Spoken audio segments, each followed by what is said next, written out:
दंगाइयों की कोई जाति नहीं होती, दंगाइयों का कोई धर्म नहीं होता। दंगा में जो जलता है वो शहर का अमन चैन जलता है, वो जलता है, वो किसी की पूंजी जलती है, किसी को सालों की मेहनत में आग लगती है और बर्बाद होता है शहर का भाईचारा, बर्बाद होता है परिवार, बर्बाद होती है वो खुशियाँ जो परिवार ने, जो उस इलाके के लोगों ने आपस में रहकर बांटी थी।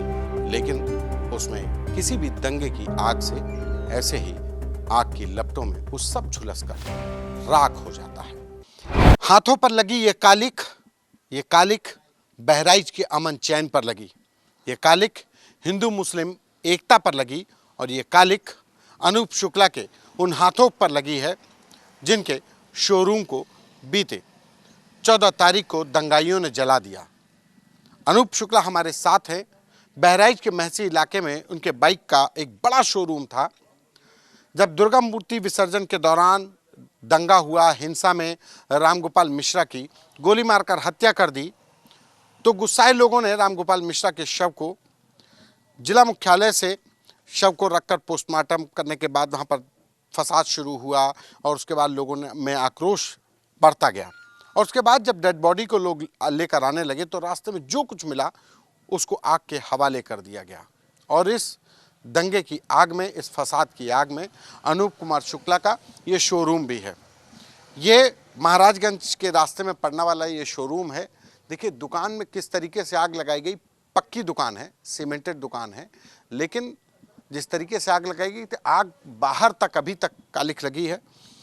अनूप से खुद भी पूछेंगे। अनूप जी, ये दुकान ये आपकी अपनी है, किसका मकान है, कैसे क्या घटनाक्रम हुआ? नहीं, दुकान तो अपनी नहीं है, दुकान और ज़मीन दूसरे की है, सईद अहमद जी की है। लेकिन हमने इसको 2021 से रेंट पे ले रखा है और इसी में हम धंधा करते आ रहे हैं। इसी में काहे का शोरूम था? कितनी बाइक थी? हीरो मोटर कार का शोरूम है। बाइक थी इसमें प्रेजेंट टाइम में ऊपर थी 34, पीछे वर्कशॉप में एक थी और 3 ही वॉशिंग एरिया में थी। दोनों मिला के सब जगह मिला के 38 बाइक जल गई। 38 बाइकें जला दी गई जी। अच्छा। अंदर की तरफ जरा बता। 38 बाइकें जला दी गई।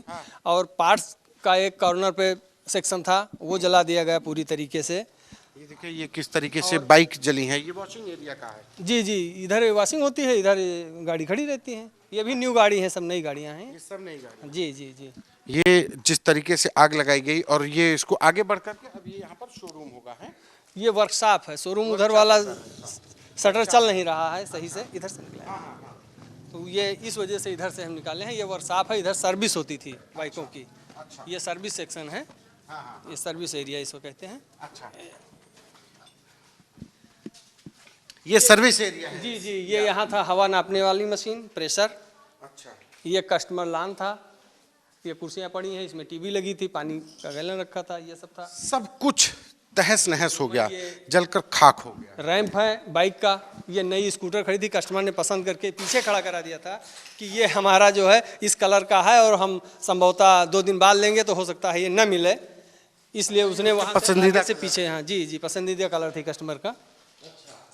और ये इधर है, ये रैंप थी, इस पर खड़ी करके गाड़ी जो है शोरूम पे लगाई गई। हाँ जी जी, खड़ी थी? नहीं, ये खड़ी नहीं, खड़ी करके इसी पे सर्विस करते हैं। अच्छा। मैकेनिक लोग। अच्छा। हाँ। और ये आपका इधर पे सामान रखा? ये पार्ट्स वाला है। अच्छा। ये पार्ट्स एरिया है। ये पार्ट्स एरिया है? जी जी जी। और बाइक भी इधर अंदर ही है? हाँ, बाइक नहीं, इधर से नहीं जा पाएंगे।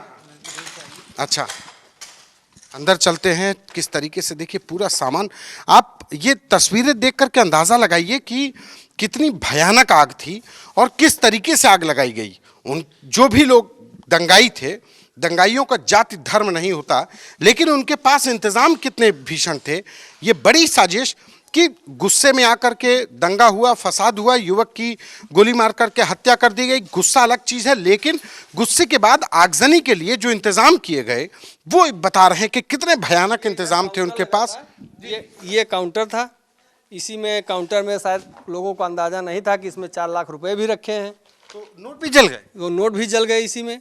और ये इधर था मशीन, नोट गिनने वाली मशीन ये है, इसकी ये पोजीशन है।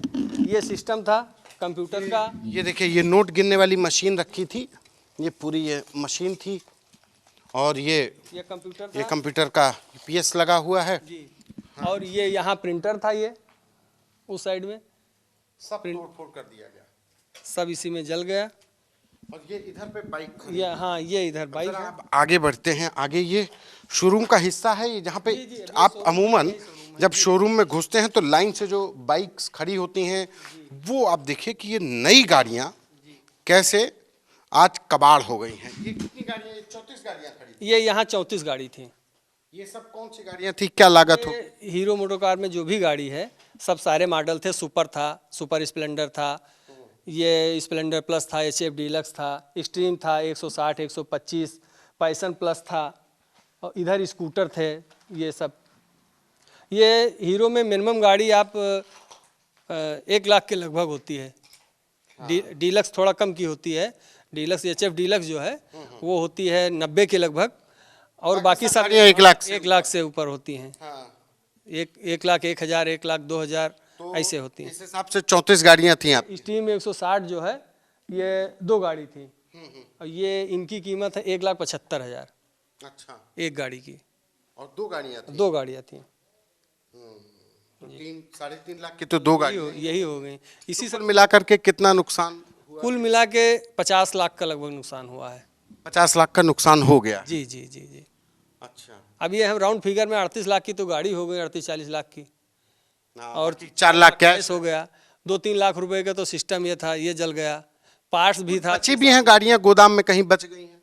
हाँ, नीचे गोदाम में जो थी उसको प्रयास बहुत किया, लेकिन नहीं तोड़ पाए, इसलिए उसमें कुछ गाड़ियाँ बच गई। कुछ गाड़ियाँ बच गई कि पूरी बची हुई हैं? नहीं, गोदाम में जितनी भी गाड़ी थी, लगभग 74 गाड़ी थी, वो बच गई। वो बच गई हैं। जी लेकिन जी। यहाँ पे 34 गाड़ियाँ जल गई हैं। 38 38 हाँ, गाड़ी। 34 38 गाड़ी। एक पीछे और 3 वाशिंग एरिया में। अच्छा। 38 गाड़ी जल गई। मतलब यहाँ पर टोटल 38 गाड़ियाँ थी। जी जी जी जी। ये अब नुकसान की भरपाई का क्या सोचा है, कैसे क्या करेंगे, कुछ उम्मीद है? क्योंकि 50 लाख का नुकसान तो एक ग्रामीण इलाके के व्यापारी के लिए बड़ा नुकसान है। तो बड़ा नुकसान तो है ही है। अब सोचा यही है, बैंक में अपने बताए हैं कि भाई जो इंश्योरेंस किया था उसका आगे कार्रवाई बढ़ाइए, तो बैंक वालों ने बताया कि 35 लाख का आपका इंश्योरेंस है। अब देखिए उसमें जितना मिलता है, जो मिल जाए, और उसके बाद तो सब अपने आप से भरना होगा, अपने आप धीरे धीरे सब मैनेज करना होगा। अच्छा, वो जो लोग आए, आप उस दिन कहाँ थे, क्या हुआ, कैसे जानकारी हुई कि? जनवरी जो 2023 में हमारा ओपन हार्ट हुआ, जिसमें मेरी वाल बदली गई है। ये यहाँ है,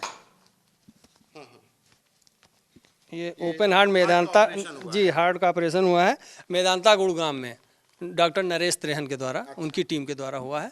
तो ये 1 साल में रूटीन चेकअप होता है। तो रूटीन चेकअप के लिए हम 12 तारीख को यहाँ से निकल गए थे। हमारा 14 को अपॉइंटमेंट था, 12 को गए, 13 को वहाँ पहुँच गए, 14 को 9 बजे का अपॉइंटमेंट था, तो वहाँ 9 बजे हम पहुँचे। और 14 को यहाँ पे दंगा। वहीं थे, और यहाँ से फ़ोन गया कि ये हो गया। फिर हमने टीवी, कैसे पता चला आपको, क्या हुआ? फ़ोन पे 1-2 लोगों ने जो यहाँ अपने मिलने वाले हैं उन्होंने फ़ोन किया कि ऐसा ऐसा हो रहा है यहाँ पे। और उसके बाद तो पूरी मीडिया, सोशल मीडिया, टीवी जितना भी था सब चलने लगा वही, तब सब पता चल गया कि हाँ क्या हो रहा है। जी। आपने लोगों से बात की कि गाड़ी क्यों, क्योंकि ये जो आप अभी मकान मालिक का नाम क्या? सईद अहमद। सईद अहमद की जमीन है, मकान है, उनका दुकान है, और दुकान में किराएदार अनूप शुक्ला हैं। जी जी जी, किराएदार हैं। कौन से वर्ग के लोग थे? आपने बचाया नहीं कि अरे भाई कम से कम कि जिस भी वर्ग के हों, हैं तो दोनों? नहीं, वो जिस वर्ग के है, दंगाइयों का कोई वर्ग नहीं है, लेकिन उनमें जो आक्रोश था वो आक्रोश निकाले, और उनको कन्फ्यूजन था, समझ नहीं पाए पूरी तरीके से क्या कि ये किसकी शॉप है। वो बस वही बिल्डिंग के हिसाब से समझे, अच्छा, बिल्डिंग के हिसाब से चले। बिल्डिंग। और हम अगर मौके पर होते हैं, सामने होते, तो ऐसा हो सकता है ना होता। जैसे हम सामने खड़े होते अच्छा, तो लोग शायद समझ जाते हाँ कि अनूप शुक्ला की दुकान है, और नहीं समझे, कन्फ्यूजन में जला दिए कि उनका शोरूम, कि उनका शोरूम है। इनके दुकान जी किसका जी, है ये सईद अहमद का, सईद अहमद के कंफ्यूजन में कि उनका शोरूम है। नहीं, शोरूम की बात नहीं है। शोरूम तो लगभग ये उनकी समझ में आया कि उनकी बिल्डिंग है, इसको जलाओ किसी तरीके से। उनको ये आइडिया नहीं था कि बिल्डिंग के साथ में और भी कुछ जल रहा है, पर बिल्डिंग तोड़ो, बिल्डिंग जलाओ, उनको नुकसान पहुंचाओ, ये था। बस दंगाइयों की कोई जाति नहीं होती, दंगाइयों का कोई धर्म नहीं होता। दंगा में जो जलता है वो शहर का अमन चैन जलता है, वो जलता है, वो किसी की पूंजी जलती है, किसी को सालों की मेहनत में आग लगती है और बर्बाद होता है शहर का भाईचारा, बर्बाद होता है परिवार, बर्बाद होती हैं वो खुशियाँ जो परिवार ने, जो उस इलाके के लोगों ने आपस में रहकर बांटी थी, लेकिन उसमें किसी भी दंगे की आग से ऐसे ही आग की लपटों में वो सब झुलसकर राख हो जाता है। जो मेरे पीछे आप राख देख रहे हैं, कुछ ऐसा ही। कैमरा पर्सन संदीप के साथ संतोष कुमार, आज तक।